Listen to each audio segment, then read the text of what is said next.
On today's show, we're going to be talking about whether AI can actually help your design system today. Are there some useful ways to build your own GPTs or AI apps in general, or is it all hype, smoke, and mirrors? I'm Luke Murphy, and I'm joined by my co host, Michelle Chin. We're both design advocates at zeroheight, the design system management platform, and this is Design Systems WTF. So it's been a while since we've talked about AI, my favorite topic. Um, I feel like we've actually had a bit of time to play with it and also to formulate some more thoughts, especially I don't know, post config definitely.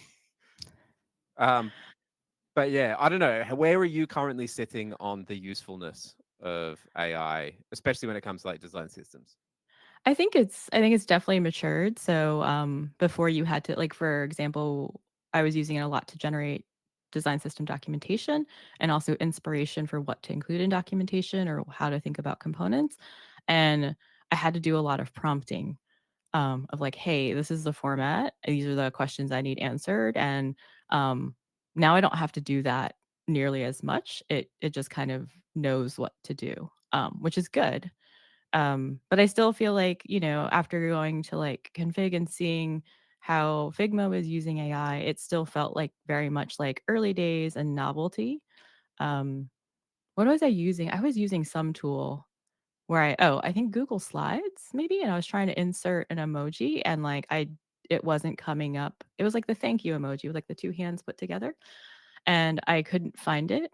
But then they had a little like window. It says like draw what you're looking for. And I was like, oh, let me try it. So I drew two triangles and it showed like a bunch of triangles, but Wow. also the hands. And I was like, oh, this is cool. Um, I was like, that was nice. So it was useful, but I feel like there could be more ways that we could be using this and just like it's not ready yet, but has potential and give it 2 more weeks and Yeah. we'll be in a much better spot. So I think that's the thing. I think that like the general like LLMs and what's available out there has definitely like even in the last 6 months has matured massively. So like since I think the last time we talked about this, GPT released 4.0 as a model, which is so before they had GPT 4, but you had to pay for it, and 3.5 was the standard. And to be honest, 3.5 was a little bit shit. Um, 4 was pretty good, but not everyone can pay for it. And now they've released 4.0 as the general model, which is so much better and so much faster.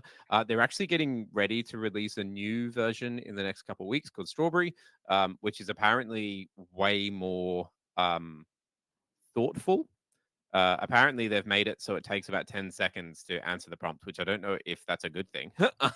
But apparently, it means that, there's a lot more going on in the background. Um, but I mean, it just shows that the pace that they're going at. Um, I think definitely for me, one of the big realizations, and I kind of thought this before as well, but it's sort of solidified for me, is that the real benefit for AIs and for the use of AI is in agents. And what I mean when I say agents is so you've got things like sort of LLM chat interfaces or sort of large language models, where basically it's just like an open chat interface, and you have to do a lot of prompting, as you said, like to get what you want. And quite often, it's not something that is good for a sort of specific task because it's generalized. It's the whole point of it. It's very generalized. I think that those are kind of good, especially when you can constrain them, and I'll show a little bit of that today. Um, when you can constrain them, that's good for like co-piloting. So that concept of just having a chat there that you can like ask questions and use it to like query stuff. I do think that there's a new level, and unfortunately at the moment there's a little bit of barrier to entry with it, where it's like creating agents. We saw we saw an amazing talk last week actually at Hash Yeah. Conference in Berlin. A small studio called OI, O OEO? OEO, OEO? OIO. I'll find OIO. it. Yeah. And they're like I don't know, kind of like an R&D product house. And at the moment, almost exclusively looking at AI. And they, one of the things that they were talking about was this, like the use of agents. Now, when we talk about agents, what we're talking about are their small sort of single.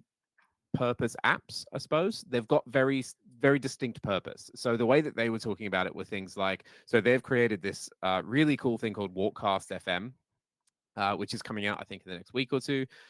Which is basically when you're walking around, it creates an endless podcast for you based on where you're walking around. So it reads out a story based off of where you are, which is just a cool concept anyway. Yeah, it's like it's very real time, very Yeah. tuned into your experience. And they use it so like with agents, it's like I think if you can think of it as like virtual people. Yeah. So they had like a virtual researcher to like look at where you were and figure out the facts of like your surroundings. Like if you were walking past a park, it would like research facts about the park.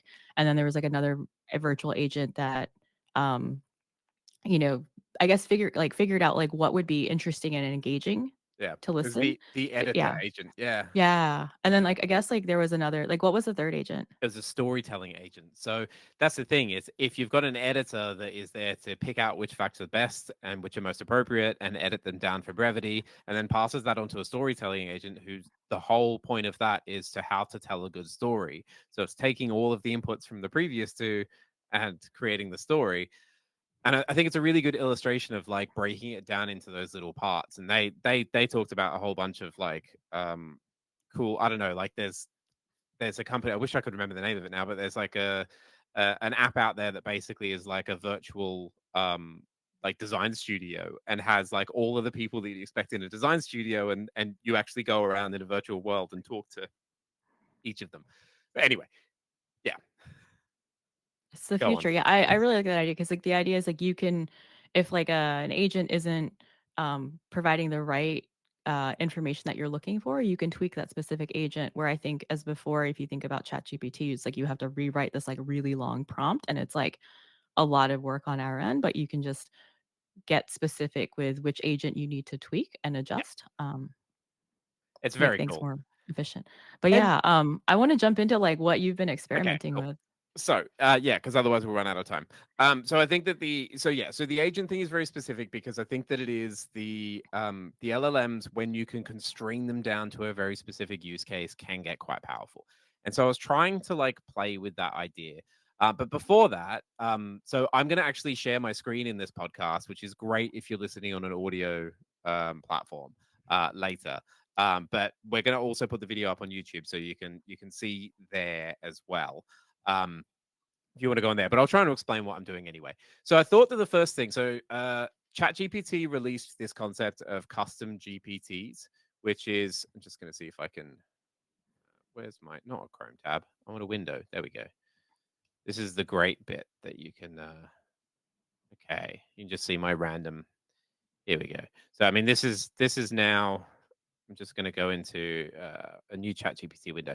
So basically, when you've got ChatGPT here, you have, this is what you normally see. Just ignore everything in the side panel. But basically, up here is where you've got your GPTs, your custom GPTs. And the idea here is that these are specific agents that you can sort of create, and you can create them really easily. And the idea here is to like narrow down the use case. And it's very easy to create. One of the cool things about it is that you can basically you can actually use ChatGPT to build the agent, which is really cool. You can use it to like constrain what you want it to do, and it will help like um, yeah, fixing stuff. Just realized that I've apparently got a limit here, but that's fine. Um, so yeah, so you can configure, and one of the big I think the big important things here is this concept of knowledge. So what you can do is you can upload knowledge and you can have it refer to that. So it's basically what you've got here is you've got like a little intern who is trained up on what you need. So in our case, design system documentation. So let's give it a crack. So I've actually created one. So first off, if you want to know where to get your stuff from, this isn't just a zeroheight demo because I'm sure you can get it from other places as well. This would be more powerful if we had an API, and that is in the works. So I'm just going to put that out there, but that will come into effect a little bit later.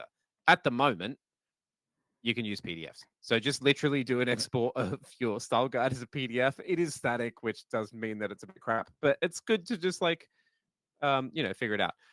I'm just doing I that. It's going to take forever, but Yeah, I think part of it's like getting used to understanding how these tools work. So when the technology is there, you can get up and running quicker. Because I think a lot of this is like understanding how you structure your data, and like what is going to be most meaningful. So it does require some different styles of thinking, but if you can jump ahead of that now, like you'll be golden when everything is ready. yeah, it's fun to just get in and play and see what's possible as well. What I'm going to show you is what's possible and what's crap. So I've created one already because the PDF takes forever to export. But basically, this I just created this using this. So I was like, I'm going to upload my design system documentation as knowledge. Please constrain it to focus on what's in the documentation, and then it created a bunch of constraints for me, which is cool. Um, so you can see here it's already added, which is great, which means that now I can query it. So like there's some really stupid obvious shit that you could do. So it's like, can you find color palettes in the documentation? Like, yeah, I'm sure you can. That's just going to give me a bunch of color palettes. Great. It's accurate. Like these are actually our colors that are in Flapjack, which is our design system. But that's a bit useless. Who wants to do that? So I was trying to find ways where it'd work and where it wouldn't work. So first off, let's give this a crack. And I'm still not sure how useful this is. So Michelle, I want your opinion. So I did a prompt which is like I'm working on a new tooltip component, which is going to be used as an overlay to give you more information about a PC UI. Very basic. Based on the existing documentation, could you give me a template page to start the documentation? So I think that this is one of the potential use cases in that it's like just good for starter for 10. But the good thing around this is like, because you could just chuck this in chat GPT, right? This is using all of your existing documentation to base it off. So it's meaning that the things that it's including are the things that we would also use already, which is like good. Is it still very verbose and a bit shit? Yes. But I do think there's some really cool stuff here, and like that it's pulling in like the font sizes and text colors and background colors that are actually in the documentation. So like, yeah, kind of cool code. Yeah, who cares about the code? Um, in terms of that's not the actual code. The one thing I couldn't get it to do well was code. But I was like, yeah, I don't know. Are you impressed by that? I mean, I think what it's cool because it's so local to your content, so it has a higher chance of being more, accurate, like, in terms of reflecting what you have versus if you just ask ChatGPT, it kind of just pulls random things from random places. Um, and I think, what's nice is that if you don't have to write all this from scratch, it's super easy because then you can just edit out what's not Yeah. necessary. So maybe you don't want to you can just say, "Oh, it uses our standard typeface." You don't have to do the, like, actual you can edit out the specific details because I think that's also you have to, like, figure out, like, what's extra noise, and adds to cognitive load versus, like, what's not necessary. And it's so much easier to edit down than it is to, like, create from scratch. So I think I Yeah. like this for sure. And give it 2 weeks, and it will know how to do the code. So that's I how mean, fast we're moving. it's not that the code's bad. The code just doesn't reflect what I think is in most people's design system. It's usually just really basic, like HTML, CSS, but that's fine.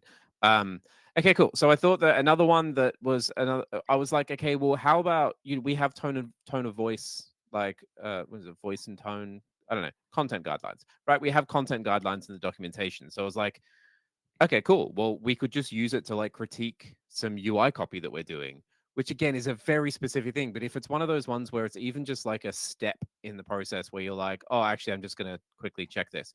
So I actually pulled this live from, I hope the designers at zeroheight don't mind, but I have this new text for a setting. This will display home tab in the top navigation that will take users to the landing page of your style guide. Users will be able to still be able to click your logo to navigate home as well. And I was like, can you tell me improvements I can make based on our voice and tone guidelines? Because, I mean, to be honest, I don't know how often our designers check our voice and tone guidelines that we've documented. But is this better? No. Well, I mean, it's not better, but like basically it pulled out the suggested improvements, like the areas that it could be improved in. So the conciseness, how conversational it is, and the clarity.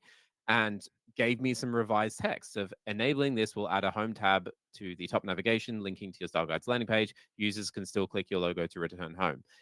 It's a bit briefer, which is nice, but it's like this is just a level of like feedback that you can get, which I think is pretty cool. Like, Yeah, for sure. I mean, I think what's nice is that it just doesn't spit out like, "Here's your answer," and then you copy and paste and leave. Like, it's showing you, "Hey, like, this is what you need to think about, and this is why this message works well," yeah, which helps you build that critical thinking. I think it's really great if you are new to a company or, just new to design in general. Um, it's a good way to build up some of that skill. it's pretty cool. Okay, so another, this one, I don't know. I still think it's pretty cool, but okay, one of the other things you can do is because you have the ability to add attachments as well, is you can actually just say, here's a new page that I've designed for, in this case, navigation settings. Can you spot any improvements I can make from the design system guidelines? And literally upload a an image to it. Now this is basically like live critique, which especially again as like a checklist thing just to see. I mean, I'd need to check with the designers how like the product designers at Zero Height how much they agree with this, but I think that it's a pretty neat little idea at least to like start with, you know, some areas for it's like that iterative improvement. You know, you've designed something and it's come back with a bunch of improvements on like text improvements. Um so, you know, it's given you the improved example here of like some of the copy on there. Checkbox label consistency. It came up with things like, is it in this version? I don't know. It's like last time I ran, I mean, it came up with a bunch of suggestions here. Last time I ran this, one of the things that I really liked as a very specific thing was our voice and tone guidelines say that we always use sentence case. And it pointed out where a bunch were using capital case. In like the labels and stuff. So it was something that was very specific that it like picked up on as feedback, which I was like, that is pretty cool. Um, Yeah, I feel like a lot of times, there can be so much to critique or think about when critiquing that some of these things like sentence case of headings might slip through the cracks because designers are focused on other aspects of the user experience. So yeah, um, it's super cool. I think it's like I was surprised at once I got to it. Like once I got down to some actual use cases, I was like, it's not terrible, and especially if you could probably easily like build this out. So when you have, I'll show you in a second, but when you have it, like this is just something that you can share a link to, and it can be private, and folks can use it like when you need it. So you don't need to worry about like proprietary information, especially if down here you make sure you untick the use conversation data in your GPT to improve our models. That it means that it keeps stuff not proprietary. I'll show you an example of a bad one though. Um, this should be really, really easy for GPT to do. I've given it the guidance. Um, create an example of a primary button. Like it has DALI, so it should be able to create images. Like it should be pretty good. I have put some constraints here that imagery should be only based on the knowledge. So it might tell me no, but we'll see what it does here. Oh, it's thinking. Oh, it's giving me the code. Okay, that's not great. Especially because that's not right. So that's not how we do our buttons in zero height. So that's but it's like picked up some of the stuff from the thing, but I'm gonna now do show me what it looks like. Show me what it looks like and see if it can create because I was doing this before and it was creating some pretty terrible like AI imagery. It was using the right colors, but it was just it looked like a physical button that you needed to press. But I actually think that what this is currently doing is creating it in Python, which I think is massively overkill. But good job, ChatGPT. But I think it's like a pretty cool example of like how you could potentially use this, and there are obviously limitations. Ooh. I Oh, okay. It's come up with. it's come up with examples of buttons in a little like code window, which, I mean, they're the wrong typography. Uh, the padding is terrible. If those were our buttons, we'd like our designers would probably be fired, or our engineers. Yeah, I feel like this is good confirmation that we're not gonna lose our jobs anytime Yeah, soon, right? at least not to ChatGPT. Not for Anyway, 2 weeks. I realized that we're running out of time very fast because I wanted to show something really like cool other than this. So this is something that I've literally only heard about this week, but it's this new tool called GPT Engineer, which there are other ones out there as well. I think another one's called. Now I'm going to get it wrong. Is it Compass? Something like that. But these are basically like coding co-pilots. GPT Engineer is basically you give it a prompt and it will build you something. It'll build you an app. Now, I thought let's do a really, really, really specific use case. So this one I wasn't going to do live because it'd take too long. But I wanted a single page app that allows me to upload a screenshot or a component of a page, then runs an accessibility order on the button, comparing it to the WCAG guidelines, including an audit on color contrast, interaction guidelines, and suggestions for improvement. So I did have to do a lot of back and forth on this because it was kind of like working and not working. It fixes its own errors, which is pretty cool.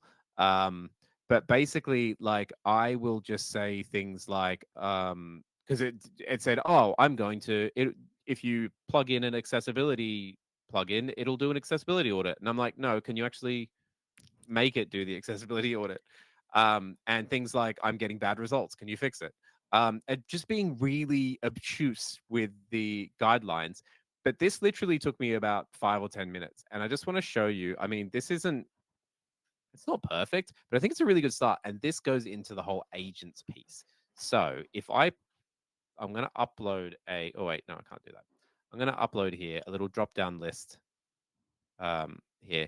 And this will output a bunch of like accessibility audits on that. Now, it's not good, but I spent 5 minutes on this. And I'm sure that if you kept tweaking it and using different packages, it would like it does a fair chunk of stuff here that tells you like what is good and what is bad about it. And styles it. And this is now like there's code. I can pull the code out here. I think push it to GitHub and it's ready to go. This is the powerful thing when it comes to like creating small agents and lowering that massive barrier to entry when it comes to like creating your own tooling, especially because it can like figure out what tools you need to use. And one of the cool things about I thought was pretty cool was at the end I was like make it look like it was designed by Apple, and it did this, which is pretty cool. But I'm gonna make it look like it was designed by Figma. And let's see if it updates it. But you can see how quickly it does this. It's pretty mind blowing the way that it goes about this. Um, I've also so I actually had to play with this to begin with to see if I could pull in an API from a live design system, um, and it only fell down because I couldn't find a good API to pull in from like a design system tool. Zeroheight's bringing out an API soon. Well, we're working on an API now, so hopefully that will be fixed and we can give an update of this in the future. But I'm like, I don't know, I'm very excited about this. Oh, Ooh. is that Figma-ish? It's Figma-ish. It's Figma-ish, but I mean, I feel like not bad for just asking it and it, you know, creating it in like less than a minute or so. It's crazy, isn't it? Um, yeah. Um, but anyway, that was my like very brief rundown of like what I've been playing with to see if we can actually get some useful stuff out of AI. We should have probably put in this as an hour-long episode so we could, tear it to shreds. Yeah, no, we can just talk about it again next time too. Um, Exactly. I know we're at time, but thank you everyone for joining. If people want to stick around for a little bit, I don't know. I Yeah, can stick around for a little bit, but if I'm people have questions, happy to answer them. yeah, I'm curious if anybody does have questions. But otherwise, folks can head off. Um, but yeah, I don't know. Like, has this made you feel like we're in a good place, and that it's there's promise, or do you think it's all hype? I mean, I think there's definitely promise and I'd want to leverage these, but I think always what comes up in my mind is like design responsibility and ethics and, Oh yeah, where for the sure. information's coming from. Like that's kind of like my biggest like hang up with AI. So, but other than that, I think this is really cool. It's like it has a lot of promise beyond just, hey, can you write some design system guidelines, right? Like I think that's what a lot of us were using it for. Um, and maybe I don't need to learn how to code after all. Yeah, I mean the whole GB. So I highly recommend. There's a great podcast. I know it's outside of everybody's usual comfort zone, but there's a great podcast called "Marketing Against the Grain" from some of the folks over at it's the CMO of HubSpot and the ex CMO of Zapier, who's now at HubSpot doing AI stuff. And they've been building some crazy stuff just using things like GPT Engineer and talking about it and talking about how they think that it's just going to change the face of work, which I do think it will. Whether that's for the better or for the worse is the obvious question, as you mentioned with with the ethics side of things. Um, but yeah, cool. Okay, cool. Well, that was a good starter for 10. We can I don't know, cover this off again soon. In fact, we can probably reveal now that if anybody is coming to sorry, I just realized I like downed a Coke just before coming on here and it's really bad. Um anybody who's coming to Converge, we'll be doing Design Systems WTF live there on stage as well. We'll be doing like a full 40-minute. And we've just decided that our topic is going to be AI and design systems, specifically more around like the should we more than the like practical stuff that I've been talking about now. But I think it should be a really good discussion. I think so for sure because it's a good question to wonder if AI is going to ruin design systems or not, Yeah. or maybe our jobs. I don't know. But yeah. But thanks folks. Sorry we didn't get time for the questions, but that's okay. That just means you have to come along next time. We'll be posting this up on so this will be live on YouTube very shortly. If you have any suggestions and on all the podcast platforms, that's probably where you're listening to this if you're listening to this on audio already. Um if you want to suggest a topic for the future, please do. You can do that by either joining our Zero Height Slack community, which is at zeroheight.com/Slack. You can email us at community@zeroheight.com, or you can get in touch with us on the social medias. I'm at Lurk Moofy on pretty much every platform. Michelle is at Soy Sauce Chin on pretty much every platform. And Zero Height as well is on every platform, but you can just search for that and that's easy. I think that's all the things I needed to talk about. Yeah, Yeah. sounds about right. But yeah, thank you so much for joining, and thanks to my Maryland friends for joining. That was really exciting to have you all on board. Yeah. I'm excited. So until next time, thanks everyone.